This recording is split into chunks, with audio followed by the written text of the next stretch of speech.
Can you hear the birds outside? I should have closed the patio door. Oh. Hello, everyone. My name is Jan Risher-Doms, and I'm the Vice President of U.S. Development with Mayshad Group. Thank you so much for spending your Monday afternoon with us. I'm so thrilled and honored to be with Dr. Risa Ryger as we bring you Dr. Risa Ryger each and every Monday afternoon at 4 p.m. Welcome, Dr. Ryger. Hi, Jan. Thanks so much, and I'm so delighted to be with all of you. So today we're bringing you a very special program dedicated just to helping us understand what's happening at this moment in time for many women who are experiencing violence within the home. We know that during this moment in time, in the larger global pandemic of which we're all experiencing right now, that once you mix the economic and social and political pressures, not to mention a global health concern, that creates tremendous pressure and uncertainty for many people, coupled with the fact that, as we know right now, as of this week, 10 million Americans alone have filed for unemployment. So we're thrilled to be able to join Dr. Risa Ryger, who is also an investor in the Mayshad Group and Mayshad Choice, with us to the stage today. Mayshad is an ecosystem of brands for women by women, and we champion equity for women in many different ways. Many of you know, before the pandemic hit, we hosted a live series of events in New York City to bring together really accomplished women and connecting them to each other and to the companies, causes, and organizations that promote equity for women. We also are launching a technology platform that will help women to be able to connect with each other, bringing them incredible opportunities for deep relationship building and connecting them to those other companies that are particularly very passionate, additionally, in championing women's equity. We've also launched a new membership, which we invite you all to take part of and enjoy. If you go to joinmayshad.com, you'll see what we've been up to in the digital space in the last couple of weeks.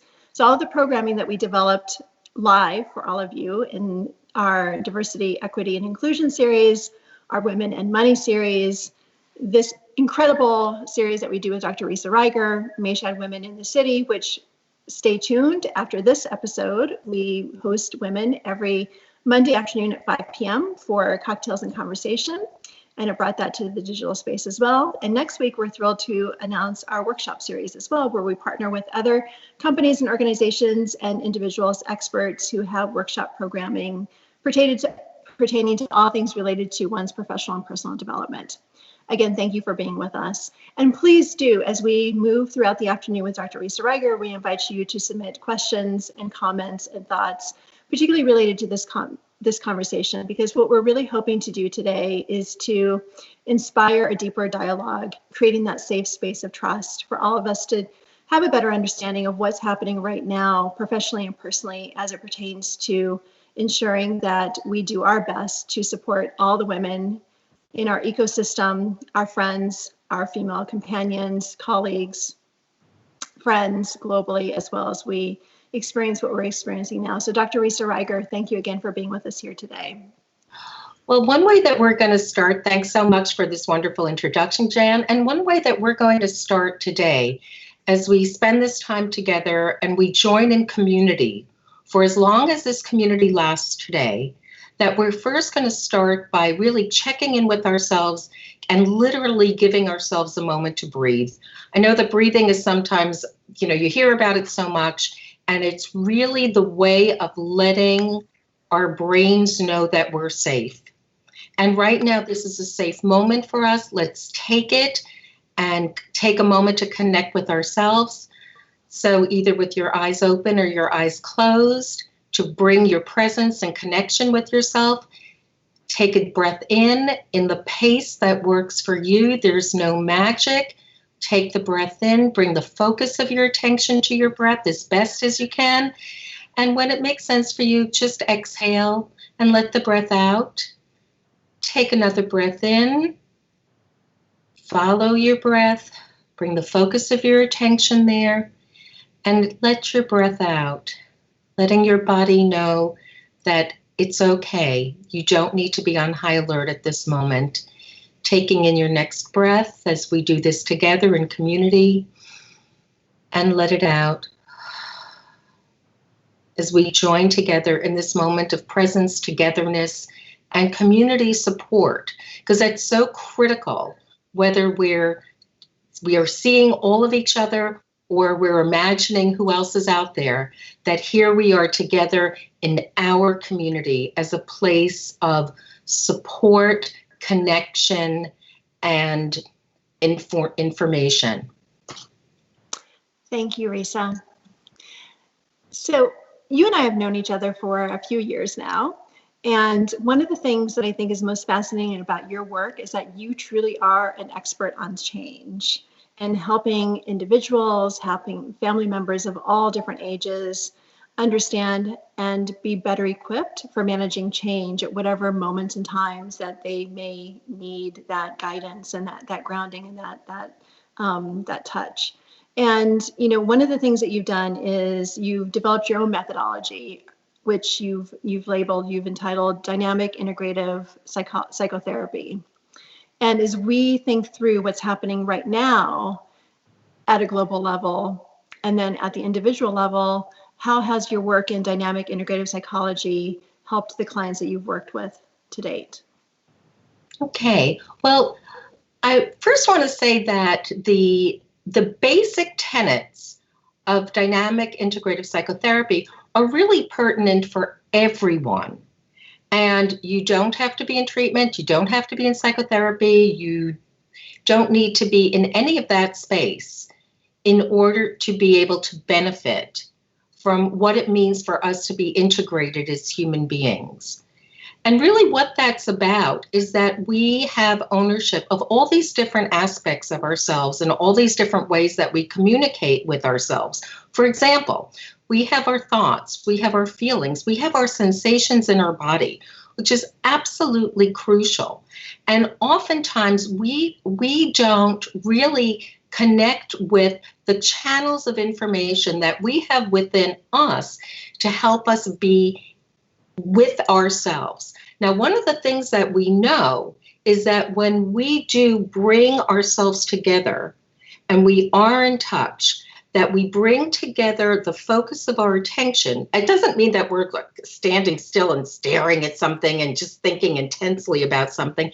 That is not the requirement, but that we have an idea of where we are. And one of the things that's really important is being able to distinguish what is happening within yourself. And so one of the things I like to talk about is being able to distinguish, not extinguish feelings. Our feelings are our feelings. We have a whole range of them. Our feelings are our feelings, and to be able to identify them, to be able to distinguish them, then gives us the opportunity to be able to decide about how we want to deal with them. Our thoughts are our thoughts. We don't have control over the thoughts that pop up in our heads. And we all have got to say that we've all had some strange thoughts come up at strange times. And that's how it is. It's the nature of the mind. But what's really important is being able to identify what's going on with you. And in that way, there's so much courage that it takes to do that, because there are parts of us that we just want to no, I don't like what just happened. I don't like what I just thought. I don't like what I just felt. And that's all fine. We don't have to like everything, but we do have to acknowledge it. And then we get to have the control that we actually can have over what we can do. Risa, let's add into the complexity of that, and thank you for that. Let's add into the mix now the complexity of what we're experiencing and what we're feeling for ourselves, the fear, different layers of acceptance, the avoidance, the uncertainty, and for ourselves as individuals, as community citizens, as global citizens, but then also as we think through how we're living under one roof with people that may not also have our best interests in mind and heart. Well, let's start with what it's like to even be with people who have our best interests at heart. Okay. That this is not easy. And people are going to have their moments of just losing it. I mean, it doesn't have to be massively losing it, but it's part of what it's like to be in this situation where we don't have an end in sight. And we also can't dwell on that continuously, because that doesn't serve us well either. So we're in a spot of having to deal with now and not having an end date. But what we can do is set little goals for ourselves, whether it's in the next hour or in the next half hour or in today. And if we can help to ground ourselves, and that doesn't mean that we become like little dolls of like, everything's just fine and I'm doing great. This is not a staycation. This is not a staycation. And people will get on each other's nerves. People will cry at different times. People will get angry at different times. People will get irritated at different times. And when we're trying our best, that still happens. And that's what human is. One of the ways that we can deal with that is by having, some sort of saying for yourself or word with a partner, or kind of a decided on word in the family, that when somebody's losing it, instead of everybody going into kind of the domino effect of then losing it and being reactive rather than responsive, one thing that you can try is just having a word, a term, whatever it may be, and that when you say it, that people have an understanding and some sort of commitment to giving it a try. Now, what I'm talking about right now is under the best of circumstances, but let's talk about when it's not under the best of circumstances. And Jim, you were talking about the unemployment situation, and in this past, just recently, a record of 3.28 million Americans filed for unemployment benefits. And one of the things that we know is unemployment is strongly tied to alcohol use. And we also know that with alcohol use, that people become disinhibited. They can lose the brakes that they might have, that they might be able to really, kind of put their behavior on more of a tempered level. But oftentimes with alcohol, that those brakes are gone. So that's one aspect of it. And then we also have people who are in abusive relationships. And this is a very serious situation, not only for partners, but for children, in terms of physical violence, sexual violence, emotional abuse, and in the worst of the possible moments, that at this point in time, there aren't the escape valves for people who are in abusive situations to be able to get some relief or be in contact. Risa, I want to go back to one thing that I thought was really interesting that you said, and then pick back up on a later point as well, but around this is not a staycation. And I'm wondering if for many of us, even though many of us are home working around the clock, wondering if there's a false sense of romanticizing what this moment in time is. And does that then, if that's the case, put more pressure on ourselves to live a false sense of this idealistic sort of in the moment? Because here's the thing, like we talk a lot about using this as an opportunity to find the positive, which is what we all want to do. But then there's an overabundance of times of talk around having this, turning this horrific situation into a moment of rediscovery, or a moment of rebirth, or a moment of, as much as we want to see the light at the end of the tunnel, in a way then for those women who are in situations where they are experiencing either psychological or physical violence, is there some sort of mind trick that's happening for them that makes what they're going through now even harder when there is violence happening within the home? It's very, very difficult. And with all of the things that we can't buy, and with all of the things that people have had to leave behind, what we do know is that there has been an increase in gun purchases.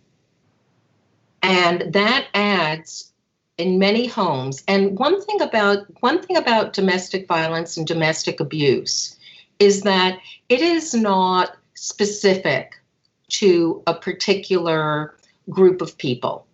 That domestic violence, domestic abuse, emotional abuse, being frightened in your own home, feeling unsafe in your own home, cuts across socioeconomic strata.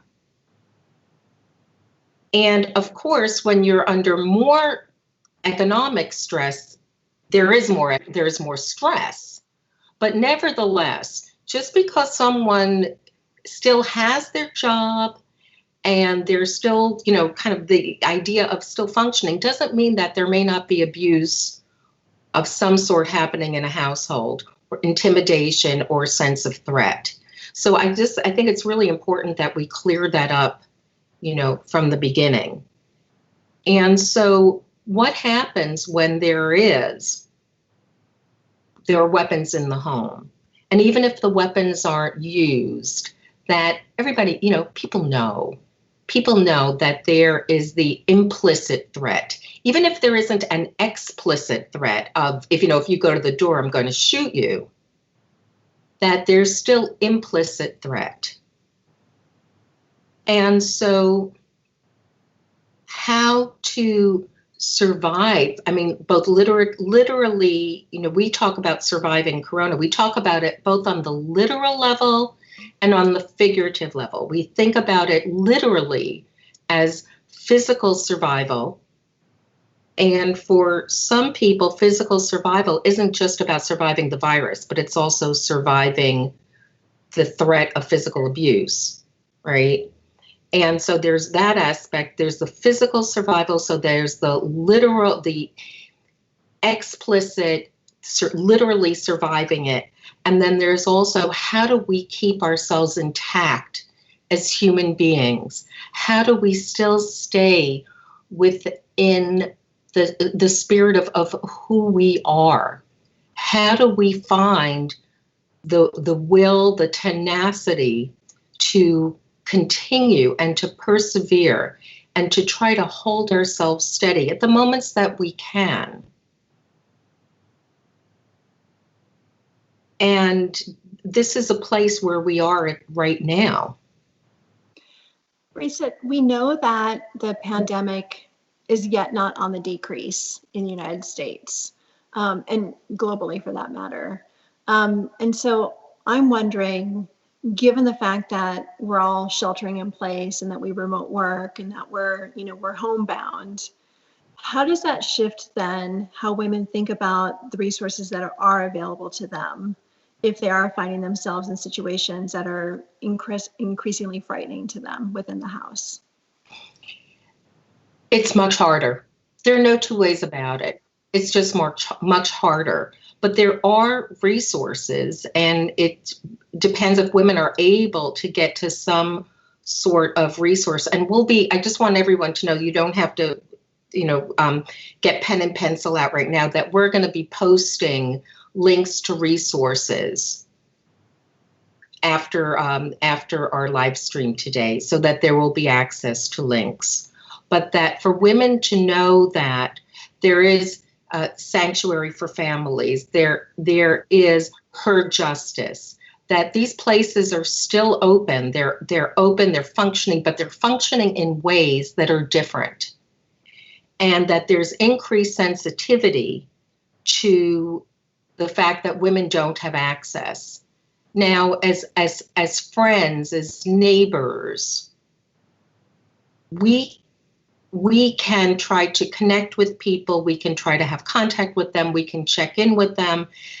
And for people who are abusers, that there often is an impetus for isolation, to keep the people that they want to abuse and terrorize isolated. And this just gives that kind of access to continual terrorization, continual threat, just makes it so much easier. Risa, for those women and men who are listening to the show, who either themselves are in situations where they're experiencing either physical or emotional abuse, or for those of us who know people who may be as well, we're stuck within the home, right? So it's not like we're going out shopping. We have our laptops and our phone devices out in front of other people in the household. Are there new ways we necessarily can't pick up the phone and call 911 or call a shelter or a hotline without other people in the house hearing what's happening. But are there new ways that you've been able to discover that could help those people that are in those situations be able to contact someone for guidance or assistance when the normal channels aren't working? That's really the challenge of now. And that there are ways that if you have a friend, there's some sort of a word or a number or a something that is a way that your friend can let you know that they're having trouble, that they're in a difficult situation.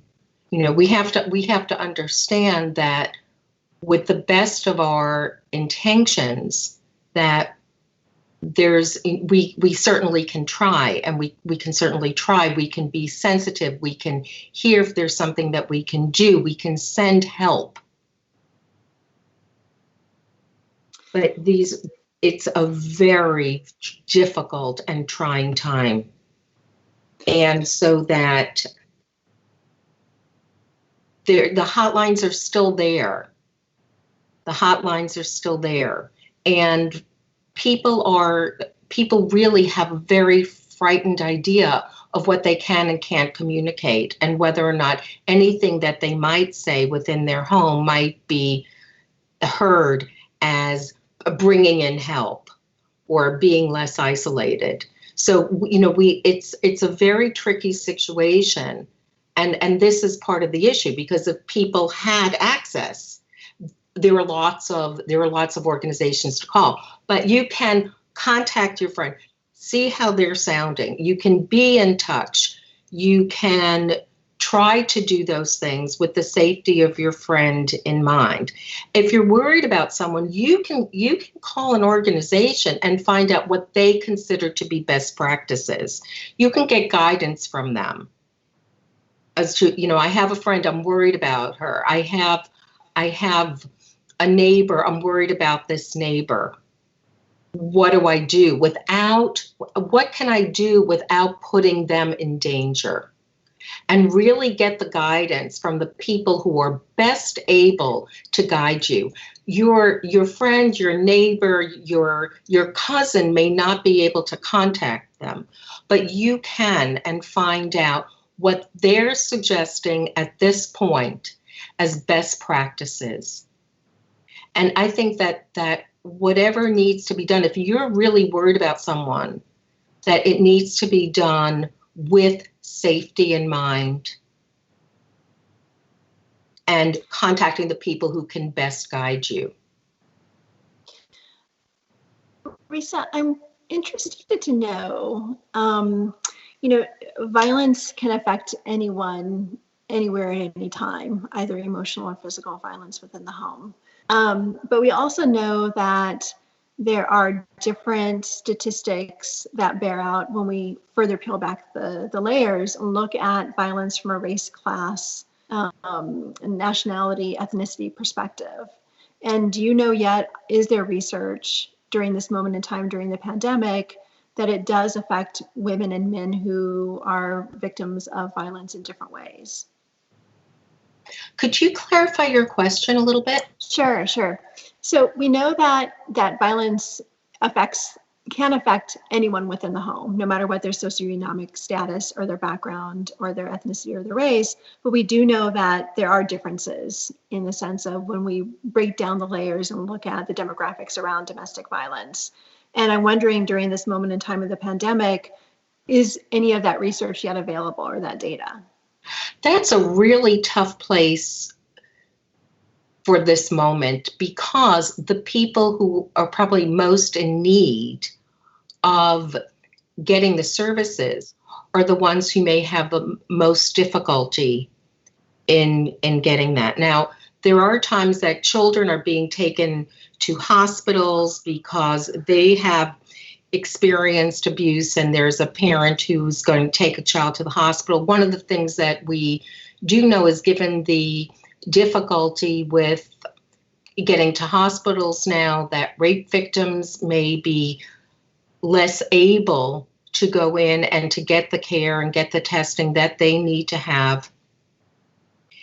And that we are going to see, once COVID-19 is more contained, the expectation is that we're really going to hear and know more about really what has been happening. That no matter what we know right now, that those numbers are not accurate to what's happening as we are here speaking together.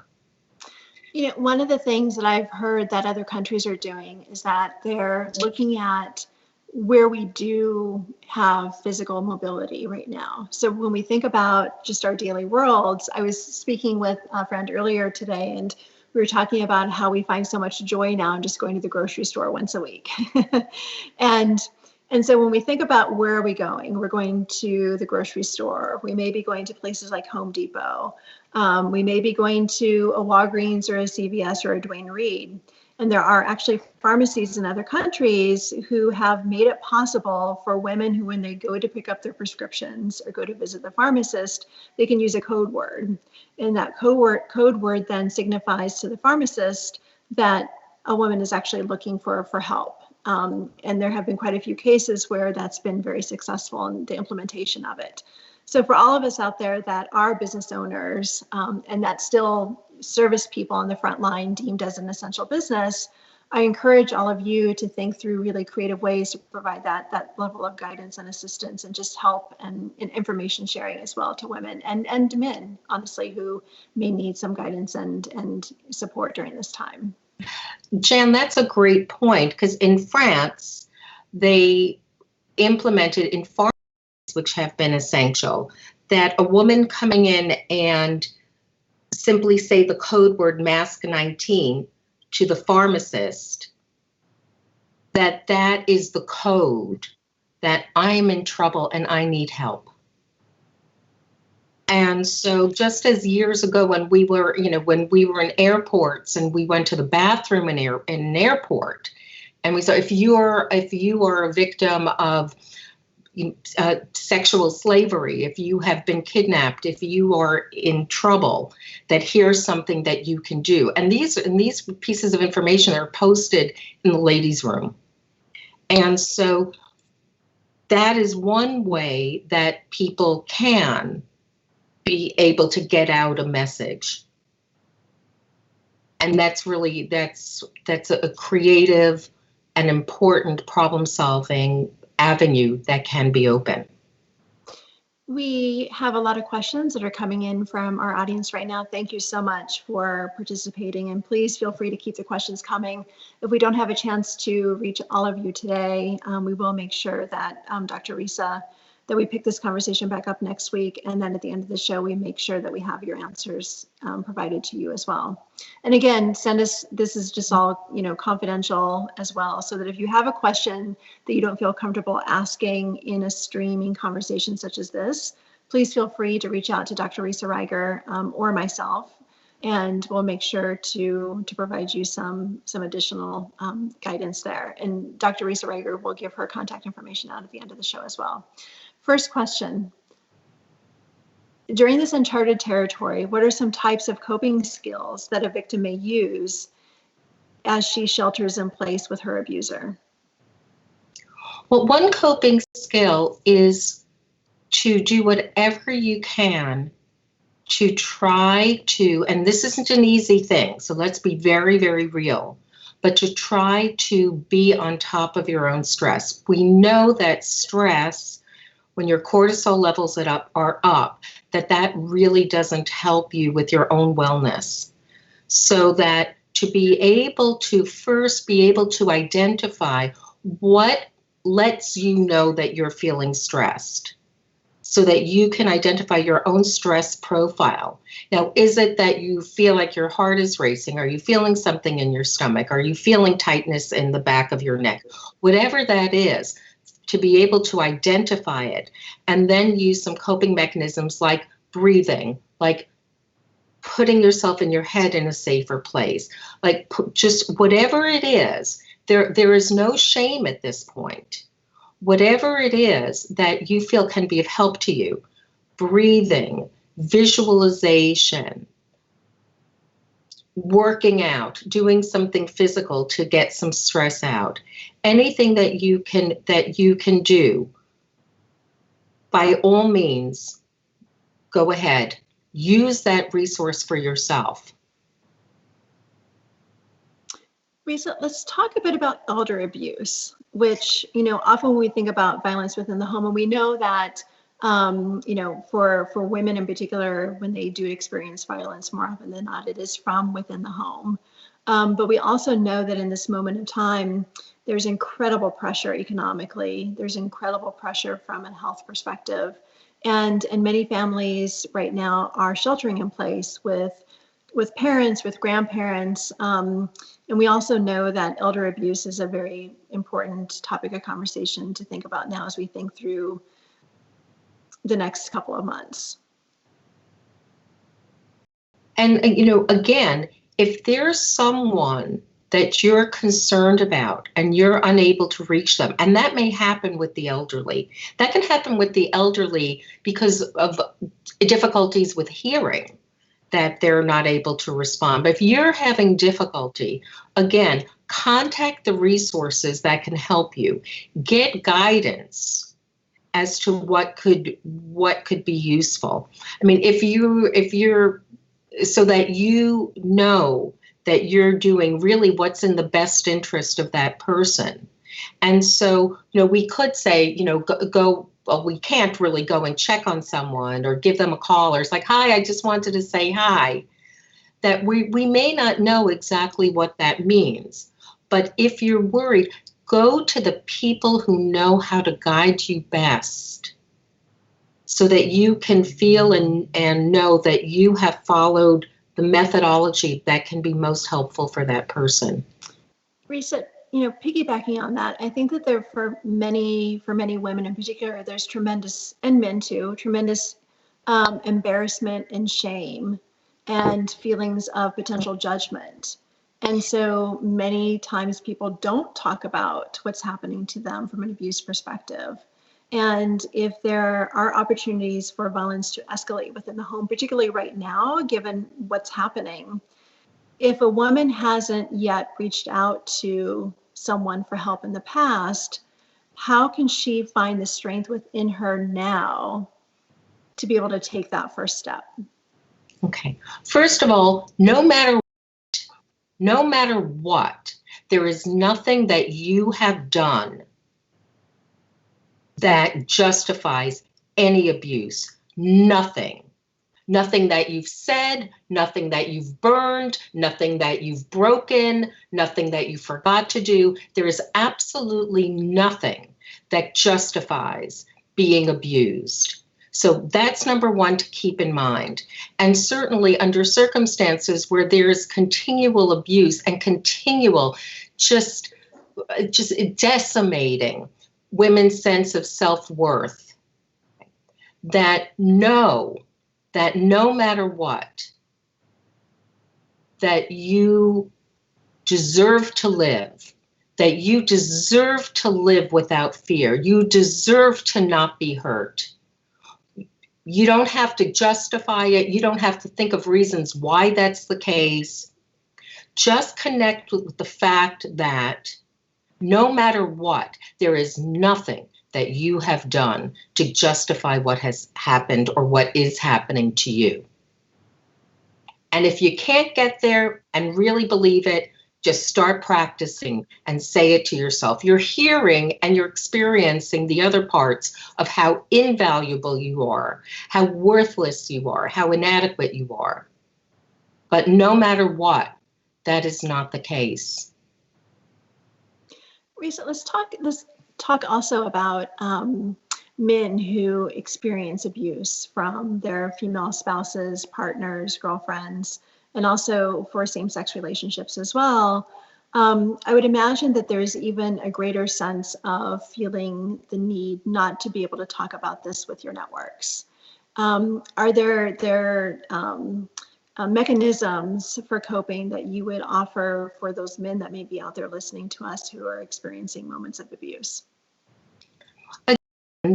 That for men also, it doesn't matter if you're stronger or you're bigger, whatever that may be, that there is nothing that justifies being abused.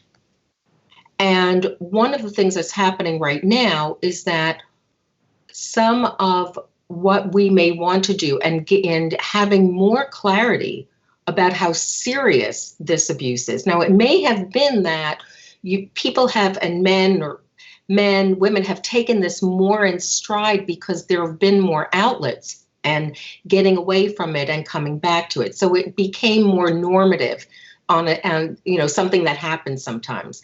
But now, really being in the situation that you're in, without exit or with very little exit, that it becomes even more clear to you what the level of abuse is and how it may not be okay. And so what you need to do to hold on to yourself, even if you can think of one good thing that you've done in your life, one way that you've been of help to someone, even one way that you haven't gone about hurting people, that that no matter what, that there is good that you have done in your life. There is good that you have done with another person. And hold on to that. Wherever you can connect with any remnant of self-worth, having been loved by someone somewhere at some point in time, having felt connected to another person, having had a friend, having been kind to someone, anyone, that is enough. If you need to hang on to something, that is enough. And no matter what, you count. Risa, we have a couple more questions for you. This comes to one of our listeners. I'm wondering, since domestic violence has already existed in certain homes prior to the pandemic, which we know to be true, how would you advise potential victims or agencies to be more proactive in seeking and providing help in advance? So planning ahead, so to speak. Well, what can be done right now, if there's a way for different organizations to get on TV, to get on some form of communication, whether it's television, whether it's websites, or not specific websites, because that can really be problematic. But in any way, shape, or form, to even get information out to other organizations, to other entities, to get the word out of what you can do, where you can contact. I mean, we have kind of information about how we make masks if we have nothing to make a mask with. How do you make a mask out of, I don't know, your old underwear, your bandana, whatever that is. But this is a piece of information that also needs to get out.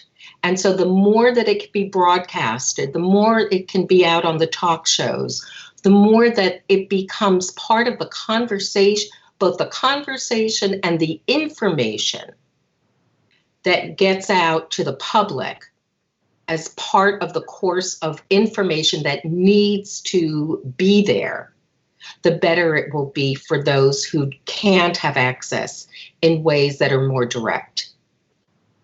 It's interesting, Risa, and thank you for that, that I think that now in this moment of time where there are essential businesses that are deemed to be essential and can stay open during this period of time, to also join all of us in ensuring that we provide more safe spots for those women and men that are being abused currently within the home, to come up with really unique, think outside the box ways to be able to provide assistance, or at least those red flag warning moments and times that may then trigger a response to a police department or 911. So I'm thinking in one, I'm sorry, go ahead, Risa. Yeah, absolutely. And there are lots of companies that really want to do good and really want to have impact.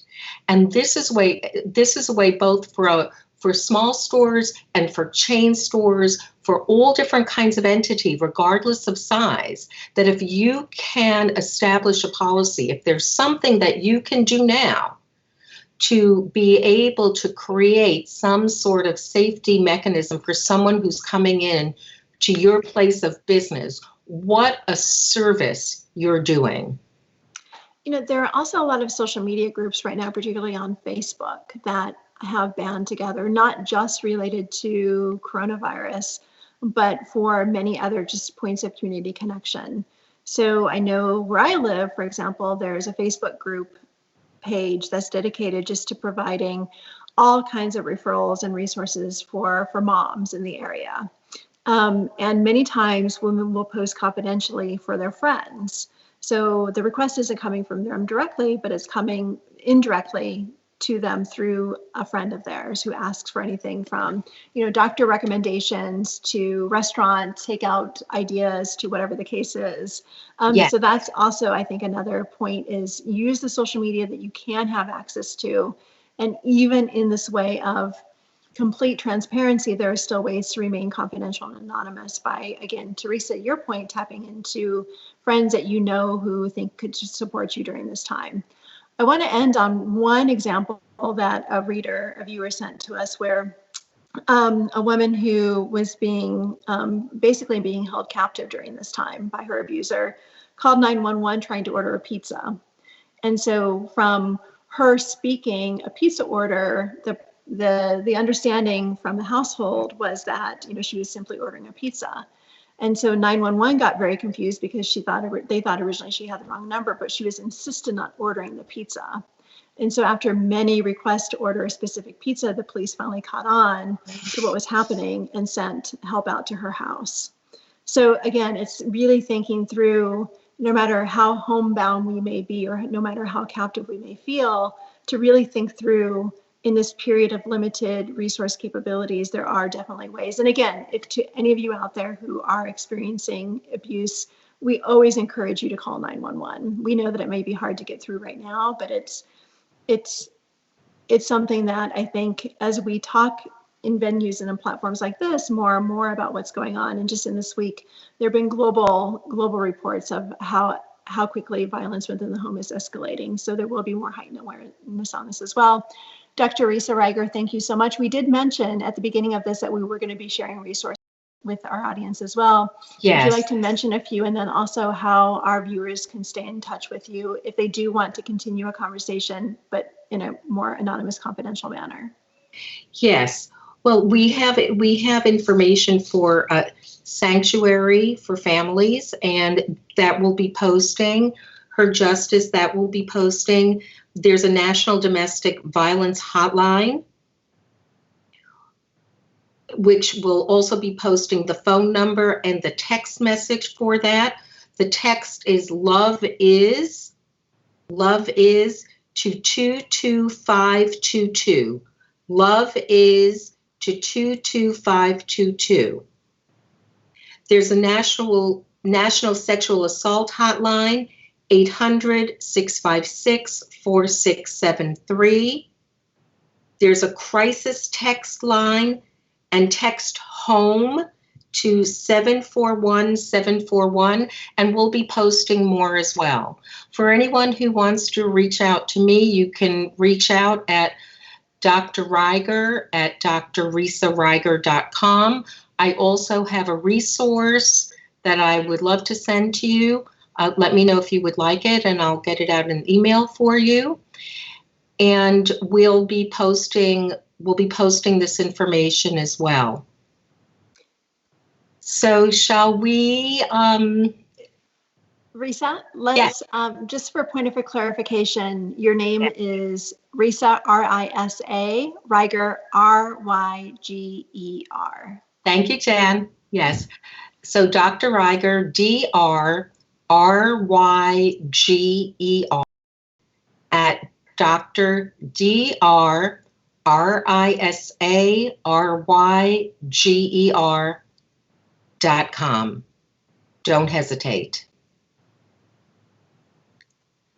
So Jan. Hi, Risa. Hi, Jan.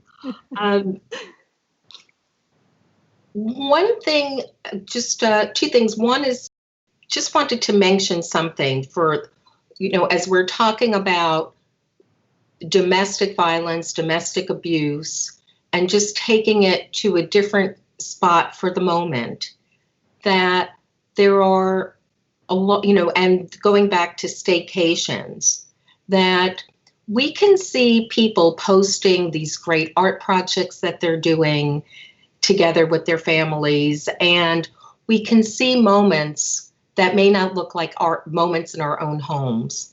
And so it doesn't mean that you're doing less than, and it doesn't mean that you are less than. That these are not, they're not necessarily there to use them to experience yourself as inadequate or not enough. You don't have to have a dinner plate. You don't have to have a dinner plate that looks so beautiful that you'd want to post it.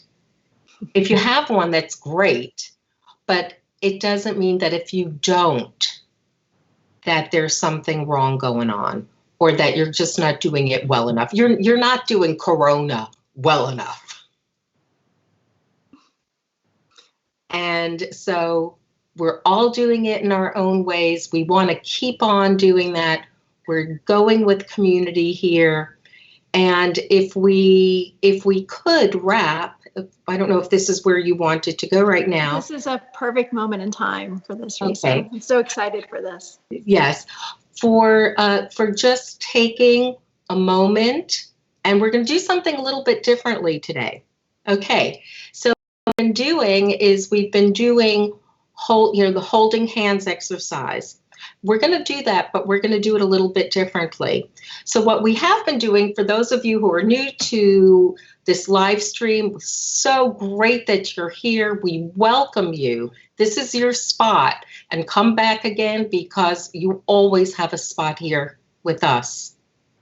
And so what we've done is that we've thought about someone who, when we have felt alone, or when we have felt lonely, or when we have felt the need for touch, which many of us don't have at this point in time, we've thought of someone who's, when we've held their hands, when they've come to hold our hand, that it's helped us feel connected. What I'd like you to do today first is think of someone that you know, particularly as we're thinking and we've talked about domestic abuse, who could use to have their hand held. Someone who you would like to extend your hand to, if you could, physically. But since you can't physically, we're going to do it here and now. And to take a moment and choose who that person is for you. Who is the person who, if you could, you would hold their hand? Is there someone who isn't in your home right now that you're missing? Someone you would long to have that connection with?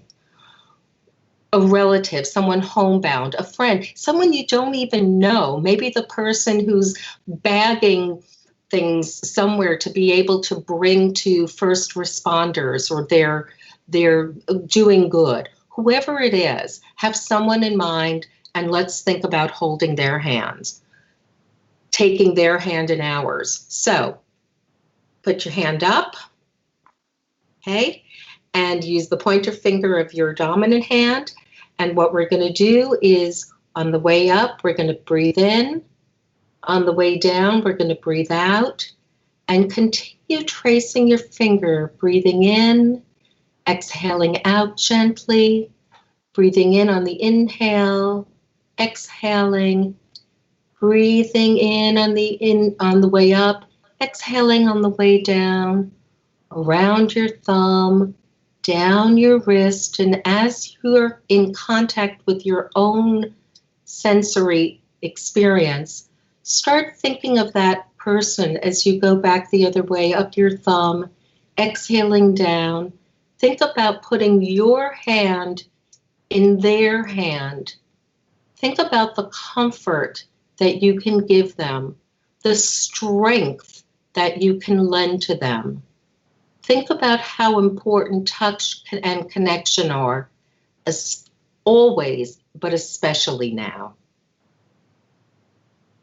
And let's take a breath in to hold this moment in and let it out as we have spent this time in extraordinary community and sharing together. Till next time, come back and join us. We're here for you. Thank you, Risa. Thank you so much. And please, we welcome you to come back next Monday, every Monday at 4 p.m. with Dr. Risa Ryger. And please, please, please take a look at joinmayshad.com, which will list all of our upcoming events for this week and beyond. We're hosting Mayshad Women in the City, which is our Monday evening come together cocktail happy hour event, starting now at 5 o'clock. And our next panel discussion is tomorrow at 4 p.m. It's our Diversity, Equity, and Inclusion series, followed by Thursday at 11 o'clock, our Women in Money series. And again, you can find all of the information and the registration at joinmayshad.com, joinmayshad, MAYSHAD.com. I'm Jan Mercer-Dahms, the Vice President of U.S. Development for the Mayshad Group, and we will see you next time. Thank you so much. Have a great week.